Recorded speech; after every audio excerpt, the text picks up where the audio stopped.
Hi guys, Ka here. So today I'm here with the part 2 of the Diary of Wimpy Kid series, the last one, this one. And also we have this one, the Diary of a Wimpy Kid, Roderick's Rules. This one was the one which was turned into the movie. And also the first one, the Diary of a Wimpy Kid, the original. So these are some very popular books. This one, the first one, had like 200 million books sold. This was the international bestseller, and then this was also the international bestseller. So a little bit of backstory. So I'm gonna keep on getting more and more books for my collection. There's the Book Thief one as well, and then 2 Roald Dahl ones, and one more I have downstairs. So this is the books and introduction. So let's get on with our video. So I'm gonna explain what's going on and what happens in these books. So on the last part we ended on page number 8. So a recap on page number 8. So Greg Heffy is the main character, and he says that when you get older, you get more boring gifts, and then adults still expect you to be happy once you get them. You can only get so happy when you get boring gifts, like this one. His grandmother gave him and says math is rad.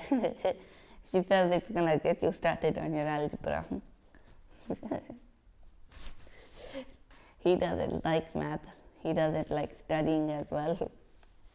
Who does? I have a question.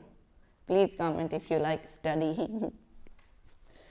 So he says that the only close thing to a gift or a fun toy is this net. Like ring with a net at the end. So this is like a laundry hoop his uncle got him, and his uncle says you're supposed to make it like fun. You can throw your laundry into the bin like this, so then afterwards you can wash your laundry and don't have to pick it up from the ground. But Greg says he just throws his laundry on the ground like some messy person. In the beginning he said he's one of the best people he knows. Does this look fun or best to you? Throwing all your clothes on the bottom on the floor of your room, that isn't one of the best movies. So funny. I keep laughing and laughing, can't stop.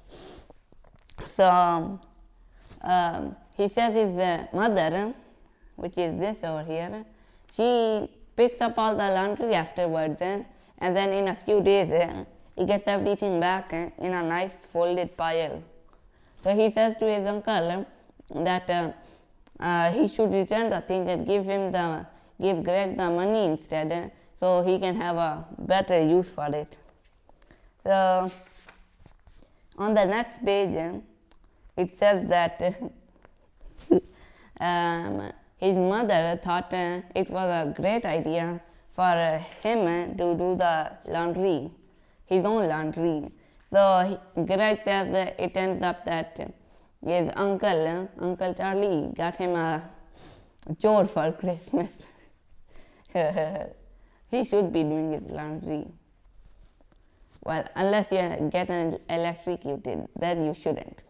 Because if there's anything you can get electrocuted with, is a machine that uses water as its main function. Like, you have to get electrocuted, that's the main thing. So he does his laundry now, and he says it's a good thing that he got all these new clothes. He thinks they're gonna last him through the entire year. So imagine, he has one pair of clothes, he uses them. the other pair of clothes, he uses them. And then he uses them together one day. Well, good. They can't be used anymore because they're dirty. And then he uses a new pair for, like, for example, special occasions. Great, he can't use that anymore. And then he uses a different pair, and then another different pair. Whoops. And then uses it together. Voila, he's used it. He's not even halfway through the year, and he's already out of his like supplies of clothes. So good for him to understand that that many clothes don't fit in one closet, because those are a lot of clothes. And if we were to put them on the ground, his ground would be cotton and wool and whatever clothes are made out of. So it's gonna be a bit funny to see him wash all those clothes and like be like, man, I can't do this anymore, even though it's his first time. So he does his laundry now, and on Monday, which is written over here, it turns out that the bus was rescheduled here. So they have to walk to school now. They had to, him over here and his friend over here had to run to school to make it on time. And the funny thing is it was relocated to the other neighborhood, which was right beside theirs. And then on the next page we see these kids on a bus acting like a monkey in front of Greg and his friend when they're panting and they're tired.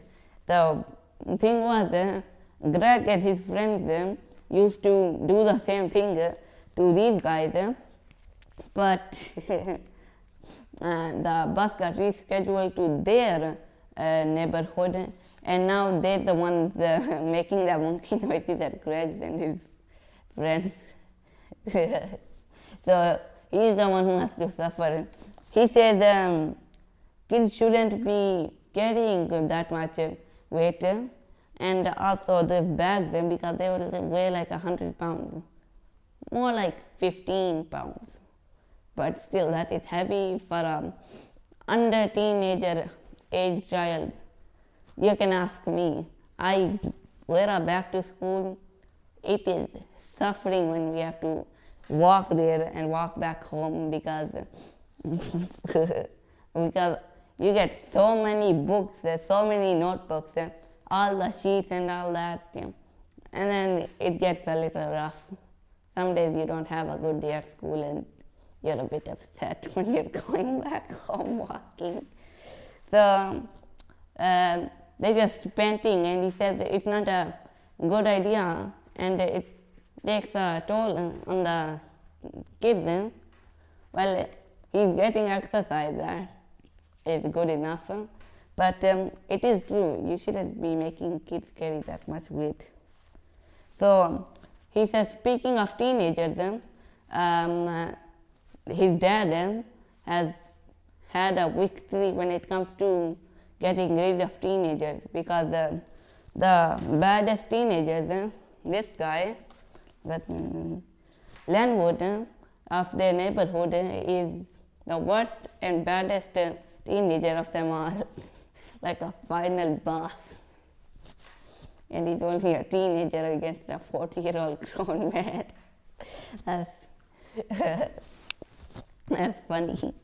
So he wanted to get rid of all the teenagers, the bad ones from their neighborhood. But after that, he called the police on Ludwig Lenwood about 50 times. That's what Greg says. And also, his Lenwood's parents were not too happy about the destructiveness of their teenager. So they sent him off to military academy. Well, sucks for the teenagers because it's tough. I have never went to a military academy, but you can see just by the training alone. And he says that his father isn't too happy about just one or a few of the teenagers, knowing he wants to get rid of all the teenagers in the world. So sent them off to Alcatraz or something. Like, it's not in commission anymore. So when they give their son Roderick, that's let me show you this guy, and there was an entire book about him, Roderick. They gave him money to get books to study, but he got a tattoo instead. So this video is getting a little long, so I hope you guys enjoyed, and in a few days I'll be uploading a new video. I hope everyone learned something new, and I'll see you next time. Allah Hafiz.